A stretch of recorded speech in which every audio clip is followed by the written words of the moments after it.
here. I don't think I need to go through all the details anymore. It is October 17th, live on ESPN and ESPN Deportes, 10 p.m. Eastern, 7 p.m. Pacific. All the lightweight belts on the line. WBC, WBC franchise, WBA, WBO. Teofimo Lopez is IBF, and also Lomachenko is the Ring Magazine champion. One quick programming note: earlier this morning, we were proud to announce that Fight TV will be the official distributor of Lomachenko Lopez in the United Kingdom. Air Sport will televise the event live in Ireland. The Fight TV app, you can order that for £9.99. So we've got great partners in the UK and Ireland who are now signed on to provide the great boxing fans in those nations access to the fight. So before we begin with Lomachenko and your questions, we're going to keep it to one question per person because we have limited time here today. We want to get to as many people as possible. But before we get to the questions, I want to kick it to our CEO and chairman of Top Rank, Mr. Bob Arum. Bob, opening comments when you're ready, sir.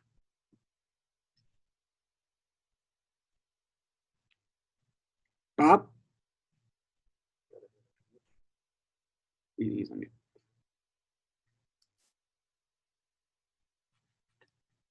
Bob.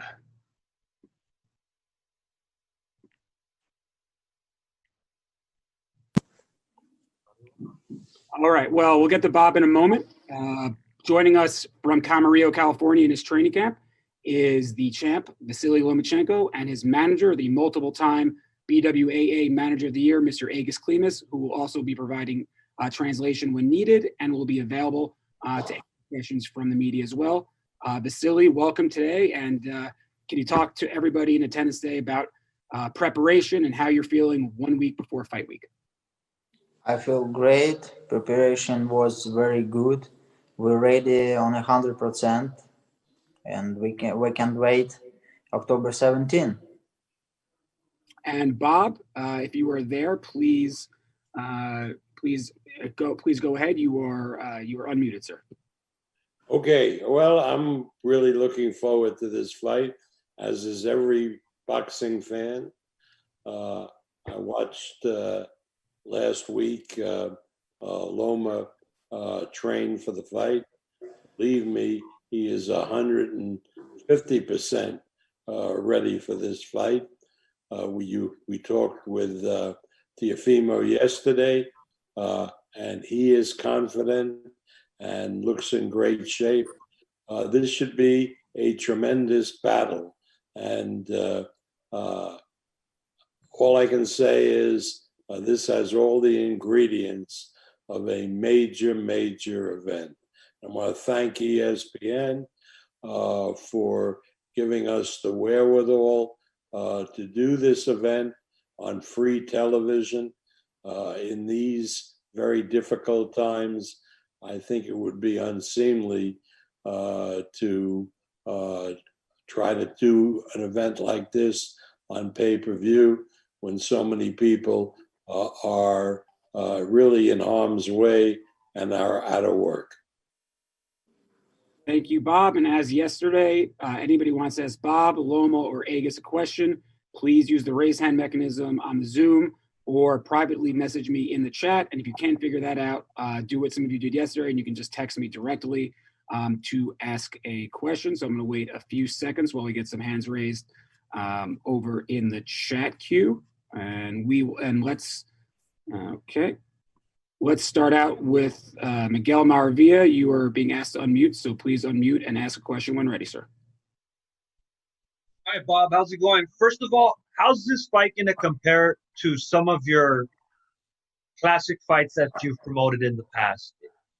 Are you anticipating this to be an all-time classic? Well, it certainly has the ingredients. But of course, like everything else, it will depend on how the fight unfolds on October 17th. But certainly it has the ingredients to be a real classic. But again, one never knows. look what happened on Saturday. Two guys, good fighters, relatively unheralded, and they gave a fight for the ages, Baranchek and Zepeda. So I hope this will be a great fight, and we'll see on October 17th. Thank you, Miguel. And now we move over to Keith Idek from Boxing Scene. Keith, please go ahead when ready, sir. My question is for Vasyl. Vasyl, yesterday Teofimo Lopez said that he's underestimated as a boxer, that he's not just a puncher. I was just wondering if you could tell us what you think of his boxing ability and his boxing IQ. Вчера Теофима сказал, что он недооценен как боксер. Хотели бы услышать твое мнение про его боксинг IQ и про его... So we can check it at October 17. He has a good punch. He has a very good speed. He has IQ. He's young. He's hungry. But we'll see. We always can compare our level in the ring, our boxing skill, only then we fight with top fighters. Thank you very much, Keith. And next week we go to our first question over from the UK, where again it'll be available on Fight on the DTC platform. Umar Ahmed, please go ahead when ready, sir. Hi, Vasyl. Hope you're all doing well. Of course, in the build-up, we've heard a lot of trash talk from Teofimo and his father. It seems like there's a personal element for them when they fight you. Is there any personal feeling towards Teofimo as you go into this fight?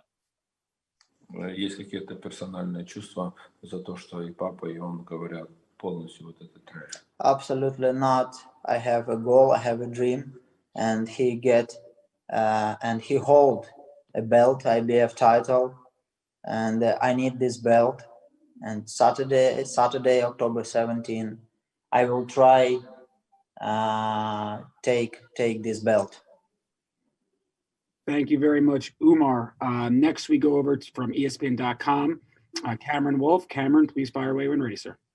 Yeah, this is for Bob first, and maybe Vasyl can jump in as well.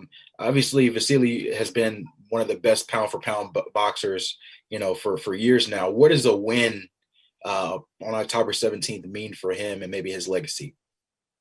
Well, this is a big fight for Loma, and he will go down in history as the greatest amateur fighter in the world, with a meteoric professional record. We've matched him with the best fighters that we can find. He's always come through, and obviously this fight will continue his legacy should he be successful. And same question for Vasyl.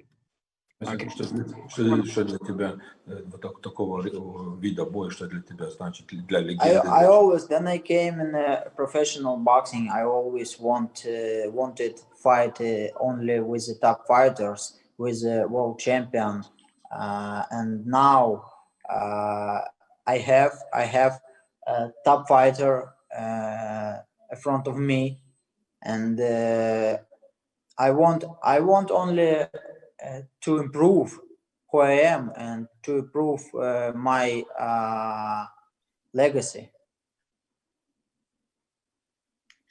Thank you very much, Vasyl, and thank you, Cameron. Next, we go again across the pond from the Athletics, Sarah Shepard. Sarah, please go ahead when ready. Thanks, guys. This is a question to whoever's best placed to answer it, really. So we've obviously heard there's no rematch clause in the contract, and I wondered why that was and whose decision ultimately that was to have no rematch clause in there. Let me answer that. I don't believe in rematch clauses. Rematch clauses are in essence, overused, thanks to our friend Eddie Hearn. He puts a rematch clause in every contract. And that may indicate that he is not confident in how his fighter will perform. As far as I'm concerned, let them fight. There'll be a winner, there'll be a loser. And if down the road they want a rematch, that's up to them. But I'm not requiring, and I don't like to require, a rematch in any contract that I do. Thanks, Bob. All right. Next, we go over to Marquise Johns. Marquise, please go ahead when ready. Thank you, Evan. Question just for Vasyl on this one, actually. Just after this unification bout at 135, did you have any plans on actually staying at 135, or were you had the ideas of moving down afterwards? It depends what happened after this fight. It depends what we can organize. I can fight 130 and 135. For me, it doesn't matter. What better choice will be? I choose best choice for me. All right. Thank you very much for that. Carlos Toro, please go ahead when ready, sir. Thanks so much for taking time to talk to us. Bob, I remember a couple of weeks ago on the Josh Taylor, Jose Ramirez media call, you were talking about potentially having some type of protocol that would maybe allow fans to enter events starting maybe in December. And then obviously in this one, you're going to having first responders, not necessarily paying fans for Lomachenko versus Lopez. Is this event sort of maybe a trial run for that protocol that you've been working with the state of Nevada, or is it just a one-time thing as you sort of try to keep working on making a protocol to get paying fans into events? That is absolutely correct. This is a trial run to see how this works with the protocol and so forth. The 250 people who will be watching the event, other than the usual people that we've had in the bubble, will have to follow the protocols. We want to make sure that they're safe, and that will, I believe, lead to paying fans in the future on a limited basis. We're working very, very closely with the Athletic Commission and with the governor's office. Governor Sisolak has done a tremendous job keeping this coronavirus under control, and we're going to be very safe and cautious. But you're absolutely right.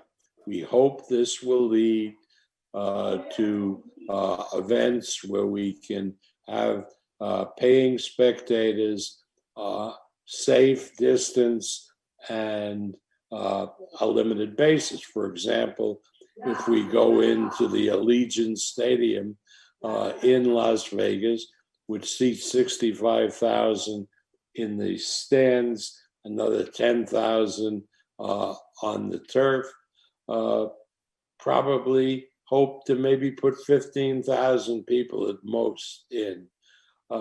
So again, we're all working very, very hard. We worked really hard to get the bubble going.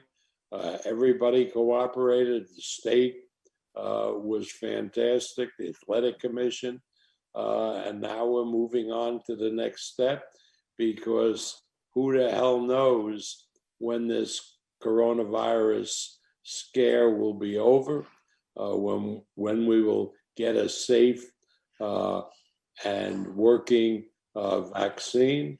So we have to really make these one step at a time. The 250 people, we're making some seats available to the fighters' families and loved ones, and the rest will go to first responders, to whom we all owe a tremendous debt of gratitude. Thank you very much, Carlos. And next we go to a man with a different background today. I shamed him into changing the Yankee background. Sean Zattel, please go ahead. Hey, Vasyl. Thanks a lot, champ, for giving us some time. You know, you said in episode 1 of Blood, Sweat, and Tears, we have a little bit different rules in our country. You can't just talk. If he were in my country, he'd learn pretty quickly that he can't run his mouth like that. What exactly would he learn in your country for saying the things he said that you feel he hasn't learned here? Or what is it that's different in that aspect from here to the Ukraine? Ты в первом эпизоде сказал, что по поводу меня в нашей стране так нельзя говорить. Если ты говоришь, что должен быть готов ответить за это. Ты можешь как бы вот это более подробнее объяснить, что ты этим хотел сказать? Там я хотел сказать, if I can answer in Russian because it's more easily for me explain what I mean, okay? No, thank you. And I can translate. Я имел в виду, что у нас в стране как бы не так жестко с правилами и не так жестко с законами, как в Америке. Поэтому если ты там что-то говоришь, тебя вправе просто-напросто, если ты обидел кого-то, оскорбил кого-то, если ты сказал какую-то обидную вещь, тебя просто-напросто могут ударить, и никто тебя не будет спрашивать, тебе сразу дадут ответ на твое действие. Здесь же ты не можешь этого сделать, потому что сразу же тебя заберут в полицию, ты нарушил закон. Back home, we don't have, how you doing? Back home, we don't have such a strict law rules. Here in the States, there is a very strict law rules. So back home, if you insult somebody and you said something which is insult or your friends or something, so you can get hit and you can get in a fist fight right on the street, and nothing gonna happen if you beat somebody and you just walk away. Here in the States, the completely different law. And that's why that's what I was trying to mean it, because back home, people not running mouth like this because they know they will have to answer it somehow. Thanks, Tam. Yeah, no problem. Thank you for that. Next, we go back to the UK to Gareth A. Davies. Gareth, please unmute and ask your question when ready, sir. Good evening, London calling, as you know. Good evening to the great Bob Arum and Vasyl, who's grinning at me. The last time I saw Vasyl, I think I threw a kick at his head and then he was going to kill me. Anyway, my question, first of all, I've one for Bob and one for Vasyl, is Bob, this is probably the most significant contest globally that we have seen since the pandemic lockdown. How are you able to fiscally, to financially underwrite this fight, this undisputed fight at lightweight? Well, you're right, and it's very expensive, and the fighters have to get paid because it's such a major fight. We couldn't have done it without ESPN. ESPN really are supporters of the sport. They don't just use the sport, they support it, and they are giving us the wherewithal to put this event on. Unlike what happens in the UK, where you have one outfit like Sky Sports with just money grabs and puts everything on pay-per-view. But I see even in the UK where BT Sports has stepped up to the plate, and they are giving their subscribers without extra money with Dubois and Joyce, which is an excellent heavyweight fight. Any fight that Eddie Hearn does, whether it's a major fight or a minor fight, they put on pay-per-view because Sky Sports is apparently only interested in a money grab. Soak the boxing fans for whatever they can. Bob, just finally on that little bit, it is the most significant fight so far that we've seen during pandemic lockdown. Do we need to start putting these contests together because we don't know when crowds are truly going to return? You're absolutely right. Look what we've done. It's not on the same level, but on Friday, a great featherweight championship fight with Navarrete against Villa, who's undefeated featherweight. That's a really good quality fight, and that'll be on ESPN. And then later on in November, we have Terence Crawford against Kell Brook, which is a very expensive fight, and that'll be on the linear platform of ESPN. And in December, we have a marvelous junior lightweight championship, Burchelt and Valdez, and that'll be on ESPN without soaking people. These networks have to understand how people are hurting, how many people in this country and in the UK are out of work because of this pandemic. And you can't really, I think it's really immoral to require people to spend money watching their favorite sport every week, every other week. What Sky Sports is doing in the UK is an absolute disgrace. I don't care if they never buy a fight from me. What they're doing now is a disgrace. Well, thank you, Bob, and thank you, Gareth, for that. Next we go to Ben Baby from ESPN. Ben, go ahead, sir. All right. Well, to follow that up, Loma, do you feel like, you didn't, the Luke Campbell fight wasn't a stoppage in the last one, but either way, you've been on a pretty good tear here recently. I mean, do you feel like this fight is a way for you to cement yourself as the most dominant guy in the sport, pound for pound?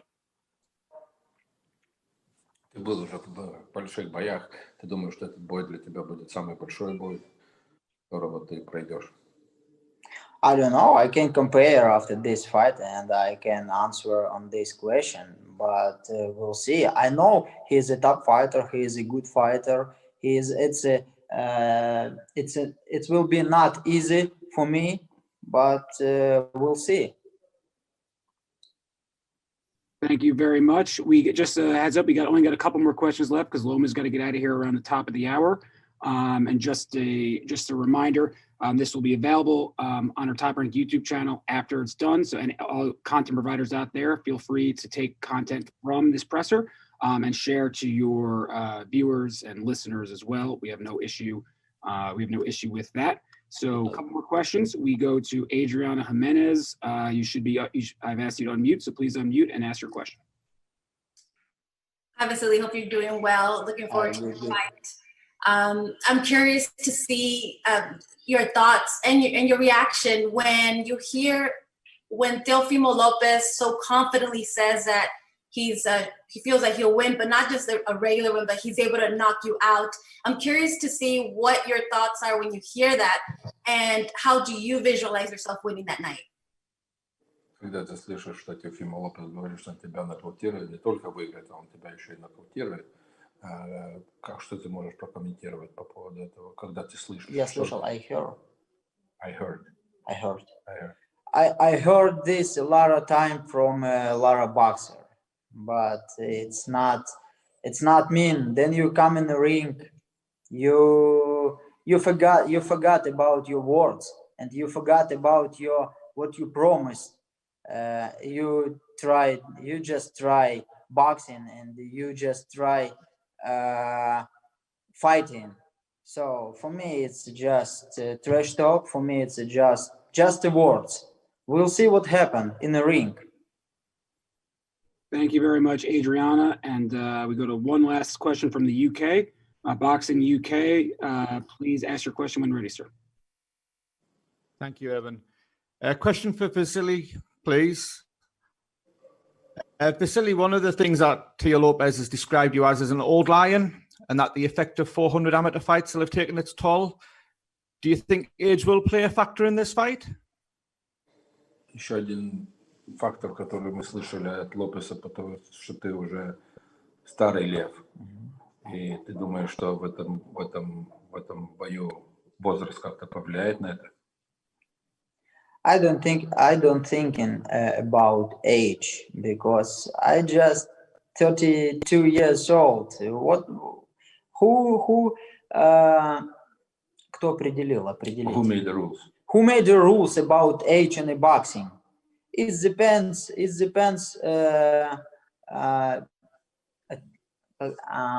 Как сказать? Это зависит это лично от каждого зависит. Кто-то стареет в 32, кто-то стареет в 37, кто-то в 45. It depends on the personal lifestyle. It depends on the personal lifestyle. Somebody stay older and at 27 and at 30. Somebody in 45, 47. I feel great and I feel young. Somebody says Bob Arum is old, and somebody says Bob Arum is a still young man, and Arum is he's a a young bright guy, man. young So buck, right. that answers your question. Age is just a number. Age, Exactly. what George Foreman said. Age is just a number, and he won the heavyweight championship at age 45. Evan, can we ask Bob one quick one? One last question for Bob, please. That's it. Thank you, Evan. Bob, how you feel old? You hear him? I don't hear. Sorry, you're unmuted. Sorry, go ahead again. Sorry, Bob. The last time we saw yourself with Vasyl in the UK was over a year ago, and your relationship with Eddie seemed quite cordial. If your last couple of answers or anything to go by, has anything happened since? No, I like Eddie. I mean, if Eddie can grab the money from, and of course Sky won't give him money to do significant fights, he has no other choice but to do it on pay-per-view. I'm sure if Sky really supported boxing and put up money to see some of these fights, which are good fights, but are not pay-per-view quality, like, and Igas will object, like Usyk and Chisora. That's a good fight, but it's not a pay-per-view fight. Why the hell isn't Sky buying that fight to show it to their subscribers without soaking them 25 quid, right? I mean, it's wrong. Is it wrong? There's a point of time, particularly in now with what everybody is going through, where these networks have to understand that this is the time for them to give back. And that's what ESPN has done. That's why everybody in America can watch Lomachenko Lopez without spending 5 cents. And that's all credit to ESPN. And they did it not just for this fight, they're doing it for the rest of the year. That's pretty good. That's when people talk about a network like ESPN, you have to give them credit for doing this. Thank you very much, Bob. And sorry for everybody who didn't get to ask questions today. Our time is up here. Quick reminder, October 17th, ESPN Deportes, 10 o'clock, and then Fight, the DTC platform in the UK, Air Sport in Ireland. Everybody can watch the fight. Thank you very much, Vasyl. Thank you very much, Igas. Thank you very much, Bob. And we will see you guys next week. Have a great day.